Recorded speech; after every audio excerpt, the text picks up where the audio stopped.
Hi all, English to Tamil translated sentences. பார்க்கலாமா? With all due respect. Well, with all due respect. With all due respect, sir. With all due respect.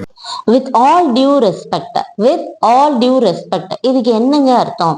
இதுக்கு என்ன அர்த்தம் அப்படின்னா, நீங்க ஒருவரோட பேசிட்டு இருக்கும் போது அவருடைய கருத்துக்கு எதிராக ஏதோ ஒன்று சொல்லும் போது நீங்க இந்த ஃப்ரேஸ், அதாவது வித் ஆல் டியூ ரெஸ்பெக்ட் அப்படிங்கிற இந்த ஃப்ரேஸை யூஸ் பண்ணலாம். அதோட அர்த்தம் என்ன அப்படின்னா, நீங்க அவங்க கருத்துக்கு எதிராக பேசுறீங்க, ஆனா நான் மரியாதையுடன் சொல்றேன் அப்படிங்கிற இடத்துல இந்த ஃப்ரேஸை நீங்க யூஸ் பண்ணலாம். நான் மரியாதையுடன் சொல்றேன் அப்படிங்கிறதுக்கு தான் வித் ஆல் டியூ ரெஸ்பெக்ட் அப்படிங்கிற இந்த ஃப்ரேஸை நம்ம யூஸ் பண்ணணும். எங்கெல்லாம் யூஸ் பண்ணலாம் அப்படின்னா, business meeting and diplomatic and official கம்யூனிகேஷன்ல இந்த ஃப்ரேஸை நம்ம யூஸ் பண்ணலாம்.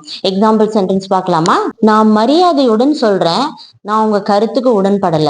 நான் மரியாதையுடன் சொல்றேன், நான் உங்க கருத்துக்கு உடன்படல. இதை எப்படி இங்கிலீஷ்ல சொல்லலாம் அப்படின்னா, with all due respect I disagree with your opinion. With all due respect, I disagree with your opinion. Okay, thank you.